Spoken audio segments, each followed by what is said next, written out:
തദ്ദേശ സ്വയംഭരണ തെരഞ്ഞെടുപ്പിന് ഇനി മാസങ്ങൾ പോലും ഇല്ല എന്നുള്ളതാണ്. തെരഞ്ഞെടുപ്പിൽ ശക്തയായ മേയർ സ്ഥാനാർത്ഥിയെ അവതരിപ്പിക്കുവാനുള്ള തത്രപ്പാടിലാണ് CPM എന്ന് വേണമെങ്കിൽ പറയാം. കാരണം കഴിഞ്ഞ തെരഞ്ഞെടുപ്പ് കാലഘട്ടത്തിൽ നമുക്കറിയാമല്ലോ, 2020 തെരഞ്ഞെടുപ്പ് കാലഘട്ടത്തിൽ ശക്തരായ സ്ഥാനാർത്ഥികളെ നിർത്തുകയും വനിതാ സ്ഥാനാർത്ഥികളെ നിർത്തുകയും ആ വനിതാ സ്ഥാനാർത്ഥികൾ അടപടലം പരാജയപ്പെടുകയും ചെയ്ത സാഹചര്യത്തിലാണ് ആര്യ രാജേന്ദ്രൻ എന്ന് പറയപ്പെടുന്ന പ്രായം കുറഞ്ഞ മേയർ തിരുവനന്തപുരത്തിന് ഉണ്ടാകുന്നത് എന്നുള്ളതാണ്. അതെല്ലാവർക്കും അറിയാവുന്ന കാര്യമാണ്. ഇപ്പോൾ ഒരു പുതിയ സ്ഥാനാർത്ഥിയെ നിർത്തുക, തദ്ദേശ സ്വയംഭരണ സ്ഥാപനങ്ങളിലേക്ക് നടക്കുന്ന തെരഞ്ഞെടുപ്പിൽ തിരുവനന്തപുരം കോർപ്പറേഷനിൽ നമുക്കറിയാമല്ലോ 6 കോർപ്പറേഷനുകളാണ് കേരളത്തിലുള്ളത്. അതിൽ ആദ്യത്തെ കോർപ്പറേഷനാണ്, എനിക്ക് തോന്നുന്നു 1947 മുമ്പ്, സ്വാതന്ത്ര്യത്തിന് മുമ്പ് തന്നെ രൂപീകരിക്കപ്പെട്ടിട്ടുള്ള ഒരു കോർപ്പറേഷൻ കൂടിയാണ് തിരുവനന്തപുരം കോർപ്പറേഷൻ എന്ന് പറയപ്പെടുന്നത്. 1940 ഒക്ടോബർ മാസം 30-നാണ് ഈ തിരുവനന്തപുരം കോർപ്പറേഷൻ ആദ്യമായിട്ട് രൂപീകരിക്കുക. അതിനുശേഷമാണ് നമുക്കറിയാം ബാക്കിയുള്ള തൃശ്ശൂരാണെങ്കിലും കൊല്ലമാണെങ്കിലും കൊച്ചിയാണെങ്കിലും കോഴിക്കോടാണെങ്കിലും ഒക്കെ അതിനുശേഷം രൂപീകരിക്കപ്പെട്ടതാണ്, കണ്ണൂരടക്കം. അപ്പോൾ അങ്ങനെ 6 കോർപ്പറേഷനുകൾ കേരളത്തിലുണ്ട്. ഈ 6 കോർപ്പറേഷനുകളിൽ തിരുവനന്തപുരം കോർപ്പറേഷൻ എപ്പോഴും ശ്രദ്ധാകേന്ദ്രമാണ്. ശ്രദ്ധാകേന്ദ്രമായതിന് കാരണമാണ് ഞാൻ ആദ്യം സൂചിപ്പിച്ച പോലെ വനിതാ സ്ഥാനാർത്ഥികളെ നിർത്തി CPM പരാജയപ്പെട്ടു പോയത് കഴിഞ്ഞ 2020 മാത്രമാണ്. പലപ്പോഴും മേൽക്കൈ നേടുന്ന ഒരു കോർപ്പറേഷൻ, CPMന്റെ മേൽക്കൈ നേടുന്ന ഒരു കോർപ്പറേഷൻ എന്ന് പറയപ്പെടുന്നതും ഈ പറഞ്ഞതുപോലെ തിരുവനന്തപുരം കോർപ്പറേഷനാണ്. പക്ഷേ ഈ 2020 തെരഞ്ഞെടുപ്പുമായി ബന്ധപ്പെട്ട് നോക്കുകയാണെങ്കിൽ 2020 തെരഞ്ഞെടുപ്പിൽ ആർക്കും അങ്ങനെ കേവല ഭൂരിപക്ഷം ലഭിച്ച ഒരു സാഹചര്യമല്ലായിരുന്നു. നമുക്കറിയാം, പറയുമ്പോൾ 2016 മുതൽ കേരളം ഭരിക്കുന്നത് ഇടതുപക്ഷ ജനാധിപത്യ മുന്നണിയാണ് CPMന്റെ നേതൃത്വത്തിൽ. പക്ഷെ ആ നേതൃത്വത്തിന്റെ ഗുണം കൊണ്ടാണോ എന്നറിയില്ല, കേവല ഭൂരിപക്ഷത്തിലേക്ക് എത്തുവാൻ തദ്ദേശ സ്വയംഭരണ സ്ഥാപനങ്ങളിലേക്ക് നടന്ന തെരഞ്ഞെടുപ്പിൽ തിരുവനന്തപുരം കോർപ്പറേഷൻ ആയില്ല എന്നുള്ളതാണ്. ഏകദേശം LDF അന്ന് നേടിയത് 41 സീറ്റുകളാണ്. അതേസമയം BJPക്ക് ഏകദേശം 35ഓളം സീറ്റുകൾ ഉണ്ടായിരുന്നു. ഈ 35ഓളം സീറ്റുകളിൽ ഈ വിജയകുമാരി, അതായത് BJPയുടെ പാൽക്കുളങ്ങര മണ്ഡലത്തിലുണ്ടായിരുന്ന കൗൺസിലറായ വിജയകുമാരി കേന്ദ്ര സർക്കാരിനെതിരെ ഉണ്ടായിരുന്ന CPMന്റെ സത്യാഗ്രഹവുമായി ബന്ധപ്പെട്ട് നടന്ന സത്യാഗ്രഹത്തിൽ പങ്കെടുത്ത സാഹചര്യത്തിൽ അവരെ BJPയിൽ നിന്ന് പുറത്താക്കുകയും അങ്ങനെ 35 സീറ്റ് എന്നുള്ളത് 34 സീറ്റായിട്ട് മാറുകയും ചെയ്തു. അവർ CPMനോടൊപ്പം ഭാഗഭാക്കായി പോകുന്ന കാഴ്ച നമ്മൾ കണ്ടതാണ്. കാരണം പാൽക്കുളങ്ങര പോലൊരു മണ്ഡലം തിരുവനന്തപുരത്ത് അശോക് കുമാറിനെ പോലുള്ള, നമ്മുടെ അശോക് കുമാറിനെ പോലുള്ള പരിണിതപ്രജ്ഞരായ BJPയുടെ നേതാക്കൾ ജയിച്ചു കയറി വന്ന മണ്ഡലമാണ്. BJPയുടെ ഒരു ഷുവർ സീറ്റാണ് എന്ന് വേണമെങ്കിൽ പറയാം. അത്തരത്തിലുള്ള മണ്ഡലത്തിൽ നിർത്തി വിജയിപ്പിച്ചതാണ് വിജയകുമാരി. ആ വിജയകുമാരിയാണ് അവസാനം വിജയകുമാരി പാൽക്കുളങ്ങരയിൽ നിന്ന് വിജയിച്ച് BJPയുടെ കൗൺസിലറായിട്ട് തിരഞ്ഞെടുക്കപ്പെട്ട് ഈ പറഞ്ഞതുപോലെ വലിയ പ്രവർത്തനങ്ങളൊക്കെ നടത്തി വരികയായിരുന്നു ആ കോർപ്പറേഷൻ, തിരുവനന്തപുരം കോർപ്പറേഷൻ. പക്ഷേ ഒരു സാഹചര്യത്തിൽ അവർ തന്നെ പറഞ്ഞു, എനിക്ക് ഇടതുമുന്നണിയാണ് എല്ലാ തരത്തിലുമുള്ള പിന്തുണയും നൽകുന്നത് എന്നും ഇടതുമുന്നണി പ്രവർത്തകരും സഖാക്കളും ഒക്കെ തന്നെ സഹായിക്കുന്നുണ്ടെന്നൊക്കെ പറഞ്ഞുകൊണ്ടാണ് അവർ പൂർണ്ണമായിട്ടും CPMന്റെ ഭാഗമാകുന്നതിന് വേണ്ടിയിട്ട് പോയത് എന്നുള്ളതാണ്. അത് നമ്മൾ കണ്ട കാഴ്ചയാണ്, അതിലേക്ക് പോകുന്നില്ല. അപ്പം ഞാൻ പറഞ്ഞത്, BJPക്ക് അങ്ങനെ നിലവിലെ സാഹചര്യത്തിൽ അന്ന് 35 സീറ്റുകളാണ് ലഭിച്ചത് 2020. അന്ന് LDFന് 41 സീറ്റുകൾ ലഭിക്കുന്നു, UDFന് 21 സീറ്റുകൾ ലഭിക്കുന്നു. ഒരു സീറ്റിൽ സ്വതന്ത്രനും മത്സരിച്ച് വിജയിക്കും. ഇതാണ് അവിടുത്തെ ഒരു കക്ഷിനില എന്നുള്ളത്. അപ്പോൾ 41 സീറ്റുകളുള്ള LDF ഭരണത്തിലേക്ക് എത്തപ്പെടുന്നു. ആ ഭരണത്തിലേക്ക് എത്തപ്പെടുമ്പോൾ അവർ കരുതി വെച്ചിരുന്ന ഒട്ടനവധി വനിതാ സ്ഥാനാർത്ഥികൾ ഉണ്ടായിരുന്നു. അവരെല്ലാവരും അമ്പയെ പരാജയപ്പെട്ട കാഴ്ച നമ്മൾ കണ്ടതാണ്. പുഷ്പലത അടക്കമുള്ളവരുടെ കാര്യമാണ് ഞാൻ പറഞ്ഞത്. അതിനുശേഷം ആരും അതിനകത്തേക്ക് വന്നിട്ടില്ല. അപ്പോൾ അന്ന് ജയിച്ചു കയറിയവരിൽ ആകെ ഉണ്ടായിരുന്നത്, ഇന്ന് നമ്മൾ ബേബി മേയർ എന്ന് പറയപ്പെടുന്ന പോലുള്ള ആര്യ രാജേന്ദ്രൻ മാത്രമായിരുന്നു ഉണ്ടായിരുന്നത്. വളരെ പ്രായം കുറഞ്ഞ, എനിക്ക് തോന്നുന്നു ഇന്ത്യയിൽ തന്നെ പ്രായം കുറഞ്ഞ മേയർമാരെടുത്തു കഴിഞ്ഞാൽ അത് ഏറ്റവും പ്രായം കുറഞ്ഞ ഒരു നേതാവും മേയറുമായിരുന്നു ആര്യ രാജേന്ദ്രൻ എന്ന് പറയപ്പെടുന്നത്. ആര്യ രാജേന്ദ്രന്റെ പ്രവർത്തനങ്ങൾ എന്ന് പറയപ്പെടുന്നത് ചിലപ്പോൾ ഈ പറഞ്ഞതുപോലെ അനുഭവ സമ്പത്തില്ലാത്തത് കൊണ്ടായിരിക്കാം, എക്സ്പീരിയൻസ് ഇല്ലാത്തത് കൊണ്ടായിരിക്കാം, അവർ കാണിച്ചു വെച്ച മണ്ടത്തരങ്ങളൊക്കെ പാർട്ടിക്ക് അവമതിപ്പുണ്ടാക്കുന്ന തരത്തിലായിരുന്നു എന്നുള്ള നാണക്കേടും ഉണ്ടായിട്ടുണ്ട്. അപ്പോൾ അങ്ങനെ പാർട്ടിയെയും കോർപ്പറേഷനും ഒക്കെ വല്ലാതെ അവമതിപ്പുണ്ടാക്കുന്ന തരത്തിലുള്ള പ്രവർത്തനങ്ങൾക്ക് സാക്ഷിയാകേണ്ടി വന്ന ഒരു കാലഘട്ടമായിരുന്നു 2020 മുതൽ 25 വരെയുള്ള കാലഘട്ടത്തിൽ നടന്നത് മേയർ ആര്യ രാജേന്ദ്രനുമായി ബന്ധപ്പെട്ടത്. ആര്യ രാജേന്ദ്രനുമായി ബന്ധപ്പെട്ട് വരുന്ന വിവാദങ്ങളും വിഷയങ്ങളും ഒന്നും അവിടെ അവസാനിക്കുന്നില്ല. അവരുടെ വിവാഹവും വിവാഹത്തിന് ശേഷമുള്ള ബസ് തടയലും ഒക്കെ നമ്മൾ കണ്ട കാഴ്ചകളാണ്. ആ ഒരു ബസ് ഡ്രൈവറുമായിട്ട് ചേർന്ന് നടത്തിയ ഘോരഘോരം വാഗ്വാദങ്ങളും ഒക്കെ തിരുവനന്തപുരം നഗരത്തിൽ ഉള്ള ജനങ്ങളും കേരളം ജനതയും കണ്ടതുമാണ്. അപ്പോൾ അവരുടെ അറിവില്ലായ്മയെ, അവരുടെ അനുഭവ സമ്പത്തില്ലായ്മയൊക്കെ അവിടെ എല്ലാവരും മനസ്സിലാക്കിയതാണ്. പക്ഷേ CPM ഗതികേട് ഒരു വനിതാ സ്ഥാനാർത്ഥി വേണമെന്നുള്ളത് കൊണ്ടും ഒരു വനിതയ്ക്കായിട്ട് ഈ സീറ്റ് മാറ്റിവെച്ചത് കൊണ്ടും അതുമല്ല വനിതാ മേയറാണ് ഉള്ളത് എന്നുള്ള സംവരണം ഉള്ളത് കൊണ്ടും തന്നെ അവിടെ വനിതകളായിട്ടുള്ള ആരുമില്ലാത്ത സാഹചര്യത്തിൽ CPM എടുത്തു പറയാൻ പറ്റുന്ന ആരുമില്ലാത്ത സാഹചര്യത്തിലാണ് ഓൾ സയൻസ് കോളേജിൽ പഠിച്ചുകൊണ്ടിരുന്ന ആര്യ രാജേന്ദ്രൻ മത്സരിച്ച് വിജയിക്കുകയും അവിടെ നിന്ന് മുടവങ്കുമ്പുകളിൽ നിന്ന് മത്സരിച്ച് വിജയിച്ചു വരുന്ന കാഴ്ചയുണ്ടായിരുന്നു. അവർ വിജയിച്ചു വരുമ്പോൾ അവരെ അവസാനം മേയർ സ്ഥാനാർത്ഥിയാക്കി മാറ്റി മേയറാക്കി അവരോധിക്കുകയും ചെയ്യുകയാണ് CPM ചെയ്തത്. അതിന് പിന്നിൽ പ്രവർത്തിക്കുന്നതും അല്ലെങ്കിൽ അവരെ കൊണ്ട് ഭരണം നടത്തുന്നതും ഒക്കെ ആരുമായിക്കോട്ടെ, അതിനെക്കുറിച്ച് സംസാരിക്കുന്നില്ല. പക്ഷേ അത്തരത്തിലുള്ള ഭരണം, അതായത് ആര്യ രാജേന്ദ്രന്റെ ഭരണം പക്ഷേ ഈ നമ്മുടെ പാർട്ടിക്ക്, അതായത് CPM എന്ന് പറയപ്പെടുന്ന പാർട്ടിക്ക് വല്ലാത്ത അവമതിപ്പുണ്ടാക്കി എന്നുള്ള കാര്യത്തിൽ സംശയമില്ല. ഞാൻ പറഞ്ഞു വന്നത്, അപ്പൊ ഇനി ഒരു തെരഞ്ഞെടുപ്പ് കഴിയുമ്പോൾ ഈ തദ്ദേശ സ്വയംഭരണ തെരഞ്ഞെടുപ്പ് 2025 നവംബർ മാസം നടക്കും. അപ്പോൾ നടക്കുമ്പോൾ ആ തെരഞ്ഞെടുപ്പിൽ മത്സരിച്ച് വിജയിക്കേണ്ട വലിയ ബാധ്യത, ഉത്തരവാദിത്തം, അല്ലെങ്കിൽ അത് നേടിയേ പറ്റൂ എന്നുള്ള വലിയ പ്രചണ്ഡ പ്രചാരണം നടത്താൻ പോവുകയാണ് CPM. അപ്പോൾ CPM ഇവിടെ തദ്ദേശ സ്വയംഭരണ സ്ഥാപനങ്ങളിലേക്ക് നടക്കുന്ന തെരഞ്ഞെടുപ്പിൽ മത്സരിച്ച് വിജയിക്കേണ്ടതിന്റെ അനിവാര്യത എന്ന് പറഞ്ഞാൽ ചിലപ്പോൾ ഈ 6 കോർപ്പറേഷനുകളിലും വിജയിച്ചേ പറ്റൂ എന്നുള്ള ഒരു തരത്തിലുള്ള ചിന്തയിലാണ് ഇന്ന് CPM പ്രവർത്തനങ്ങൾ മുന്നോട്ട് നീക്കുന്നത്. അതിൽ തിരുവനന്തപുരം വിജയിച്ചേ പറ്റൂ, കാരണം ഇത് തലസ്ഥാന നഗരമാണ്, അതുകൊണ്ട് തന്നെ വിജയിച്ചേ പറ്റൂ. ഇവിടെ CPM അടിത്തറ ഇളകി പോകുന്നു എന്നുള്ള പ്രചാരണങ്ങൾ വന്നു കഴിഞ്ഞാൽ അത് വരുന്ന നിയമസഭാ തെരഞ്ഞെടുപ്പിൽ സ്വാഭാവികമായിട്ടും അത് ആ പാർട്ടിയെ ബാധിക്കും, പാർട്ടിയുടെ സീറ്റുകളെ ബാധിക്കും, സീറ്റുകളുടെ എണ്ണത്തെ ബാധിക്കും. അങ്ങനെ വരുമ്പോൾ മൂന്നാമതൊരു ഭരണത്തിലേക്ക് എത്താമെന്ന് കരുതുന്ന പിണറായി വിജയൻ അങ്ങനെ എത്താൻ പറ്റാത്ത ഒരു സാഹചര്യം ഉണ്ടാകുമെന്നുള്ള കണക്കുകൂട്ടലുകളിലാണ് തദ്ദേശ സ്വയംഭരണ സ്ഥാപനങ്ങളിലേക്ക് നടക്കുന്ന തിരഞ്ഞെടുപ്പിൽ വളരെ കൃത്യമായിട്ട് സ്ഥാനാർത്ഥി നിർണയം നടത്തുകയും ഒപ്പം തന്നെ സ്ഥാനാർത്ഥികൾക്ക് മേയർ സ്ഥാനാർത്ഥിയായിട്ട് പരിഗണിക്കുന്ന ആളിനെ സുരക്ഷിതമായിട്ടുള്ള മണ്ഡലത്തിൽ കൊണ്ട് നിർത്തി വിജയിപ്പിക്കുവാനുള്ള ശ്രമം നടത്തുകയും ചെയ്യും. അതാണ് പുതിയ വാർത്ത എന്ന് പറയുന്നത്. അത്തരത്തിൽ തന്നെയാണ് പുതിയ നീക്കങ്ങൾ നടത്തുന്നത്. ഒപ്പം തന്നെ ഇപ്പോൾ CPM അത്തരത്തിൽ നടത്തുമ്പോൾ ഞാൻ പറഞ്ഞല്ലോ, ഒട്ടനവധി പേർ ഇതുമായിട്ട് ബന്ധപ്പെട്ട് ഇപ്പം നമുക്കറിയാം, ഈ തിരുവനന്തപുരം കോർപ്പറേഷന്റെ ഏറ്റവും വലിയൊരു പ്രത്യേകത എന്ന് പറയപ്പെടുന്നത് ഈ തിരുവനന്തപുരം താലൂക്കും നെയ്യാറ്റിൻകര താലൂക്കിന്റെ ഭാഗികമായിട്ടുള്ള ഇടങ്ങളും ഒക്കെ കൂടി ചേർന്ന് കിടക്കുന്ന ഇടമാണ് തിരുവനന്തപുരം കോർപ്പറേഷൻ എന്ന് പറയപ്പെടുന്നത്.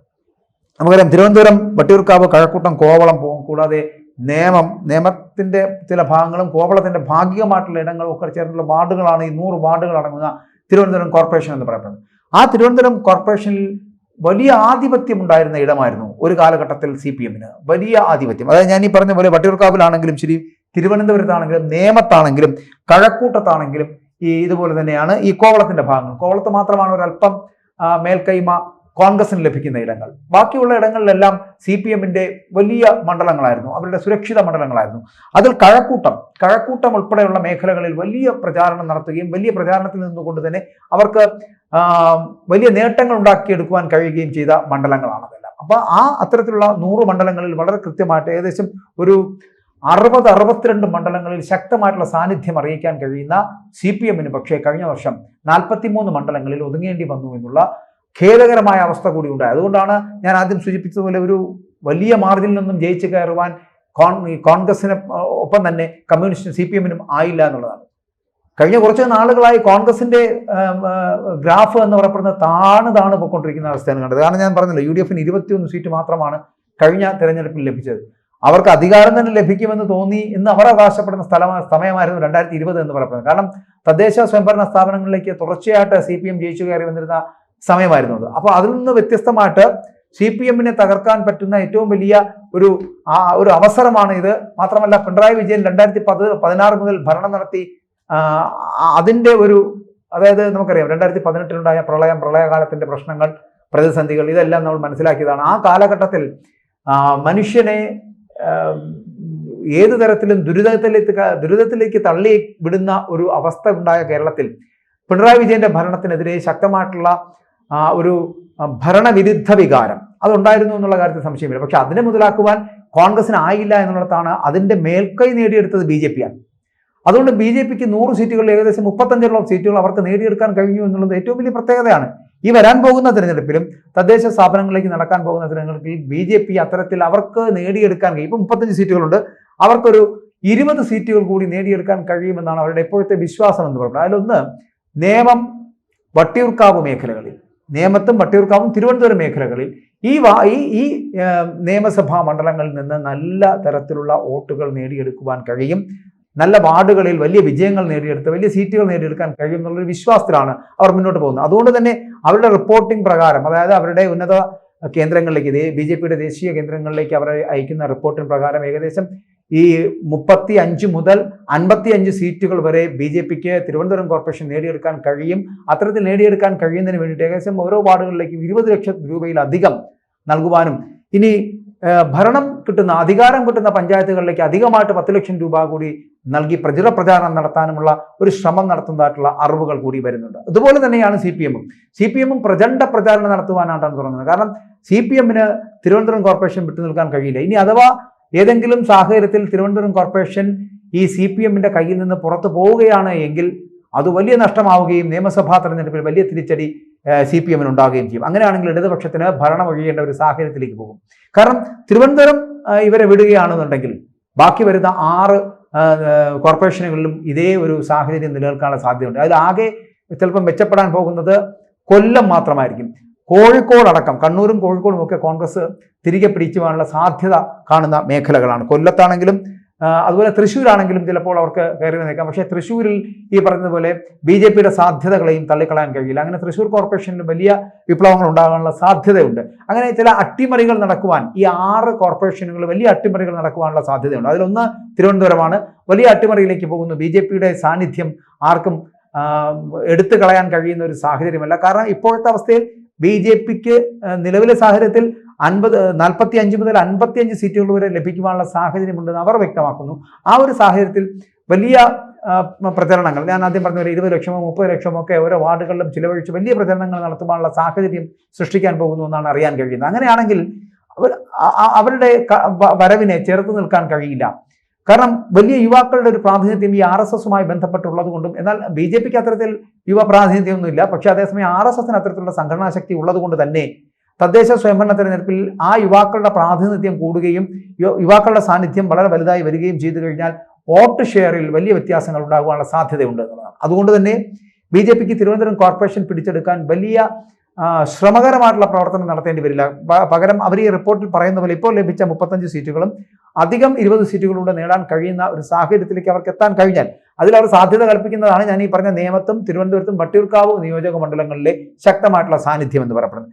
ഈ 3 മണ്ഡലങ്ങളിൽ നിന്ന് ഒരു 6 സീറ്റ് വീതം അധികമായി ലഭിക്കുവാനുള്ള സാധ്യതയുണ്ട് എന്ന് അവർ കരുതപ്പെടുന്നുണ്ട്. അങ്ങനെ ലഭിക്കുകയാണെന്നുണ്ടെങ്കിൽ ഭരണത്തിലേക്കും അധികാരത്തിലേക്കും അവർക്ക് എത്താൻ കഴിയും. അപ്പോൾ ഞാൻ പറഞ്ഞു വന്നത് CPM അവരുടെ മേയർ സ്ഥാനാർത്ഥികളെ, ശക്തരായ മേയർ സ്ഥാനാർത്ഥികളെ നിർത്തുന്നത് അവർക്ക് ഉറപ്പുള്ള മണ്ഡലങ്ങളിലായിരിക്കും. അതിനകത്ത് ചാക്കയും ഈ പേട്ടയും കരിക്കവും ഒപ്പം തന്നെ കഴക്കൂട്ടം അടക്കമുള്ള മണ്ഡലങ്ങളിലെ ശക്തമായ സാന്നിധ്യം, CPM സാന്നിധ്യമുള്ള മണ്ഡലങ്ങളിലായിരിക്കും ഈ വനിതാ സ്ഥാനാർത്ഥികൾ അല്ലെങ്കിൽ വനിതാ വാർഡുകൾ ഉൾപ്പെടുന്ന മണ്ഡലങ്ങളിൽ ശക്തമായ സ്ത്രീ സാന്നിധ്യത്തെ ആയിരിക്കും അവർ നിർത്താൻ പോകുന്നത്. അങ്ങനെ വനിതാ മേയർ ഉണ്ടാകാൻ പോകുമ്പോൾ ആ വനിതാ മേയർ എന്ന് പറയപ്പെടുന്നത് CPM ഭാഗമാകണമെന്ന് അവർ നിശ്ചയിച്ച പ്രകാരമാണെങ്കിൽ ഈ 2025 തെരഞ്ഞെടുപ്പുമായി ബന്ധപ്പെട്ടിട്ട് വീണ്ടും അവരുടെ പല മുതിർന്ന നേതാക്കളെയും മേയർ സ്ഥാനാർത്ഥി പട്ടികയിലേക്ക് കൊണ്ടുവരാനുള്ള സാധ്യതയും തള്ളിക്കളയാനാവില്ല. പകരം BJPയെ മാറ്റി നിർത്തി മറ്റൊരു മുന്നണി തിരികെ അധികാരത്തിലെത്തുമോ എന്ന് ചോദിച്ചാൽ അത് കോൺഗ്രസ് ആണ്, UDF ആണ്. UDFന്റെ സാധ്യത എന്ന് പറയപ്പെടുന്നത് നമുക്കൊരിക്കലും ഇപ്പോൾ പ്രവചിക്കാൻ കഴിയില്ല. കാരണം UDFന്റെ ഒരു സ്ഥിതിവിശേഷം പരുങ്ങലിലാണ്. അവർക്ക് ഈ പ്രാദേശികമായിട്ട് വോട്ട് നേടിയെടുക്കുവാനുള്ള കരുത്ത് ആർജിക്കുവാൻ കഴിഞ്ഞിട്ടില്ല. അത് താഴെത്തട്ടിലേക്കുള്ള അവരുടെ പ്രവർത്തനങ്ങൾ ശക്തമല്ല എന്നുള്ളതുകൊണ്ടാണ്. കാരണം അവരുടെ ഈ മണ്ഡല പുനർവിന്യാസവും ഒപ്പം തന്നെ അവരുടെ കമ്മിറ്റികൾ, ബൂത്ത് കമ്മിറ്റികൾ അടക്കമുള്ളവ പ്രവർത്തനരഹിതമായതുമൊക്കെ കോൺഗ്രസിന് വലിയ തിരിച്ചടിയാകും. ഈ K സുധാകരനും ഒപ്പം തന്നെ VD സതീശനുമൊക്കെ ഒരു പുതിയ ഗ്രൂപ്പായിട്ട് വന്നതുകൊണ്ട് KPCC പുതിയ പദവികളിലേക്ക് എത്തപ്പെടുകയും അവയെ ഈ പറഞ്ഞ പോലെ ഒരു മിനി കേഡർ സംവിധാനത്തിലേക്ക് കൊണ്ടുപോകാനുള്ള ശ്രമം നടത്തുന്നു എന്നൊക്കെ പറഞ്ഞ് ആഗ്രഹിച്ചു തുടങ്ങിയതാണ്. പക്ഷെ അവരുടെ ഈ കമ്മിറ്റികൾ തന്നെ രൂപീകരിക്കാൻ കഴിഞ്ഞിട്ടില്ല. KPCCയുടെ പുനഃസംഘടന നടന്നിട്ടില്ല. DCC പ്രസിഡന്റുമാരെ മാറ്റി പുതിയ പ്രസിഡന്റുമാരെ കൊണ്ടുവരാൻ കഴിഞ്ഞിട്ടില്ല. അങ്ങനെ എല്ലാ മേഖലയിലും, സമസ്ത മേഖലകളിലും കോൺഗ്രസിന് അപജയം സംഭവിക്കുന്നു. പ്രവർത്തനം മികവുറ്റതാക്കാൻ കഴിയുന്നില്ല എന്നുള്ളത് കൊണ്ട് തന്നെ അവർക്ക് തിരികെ കയറി വരിക എന്നുള്ളത് വലിയ പ്രയാസമാണ് ഇപ്പോഴത്തെ ഒരവസ്ഥയിൽ.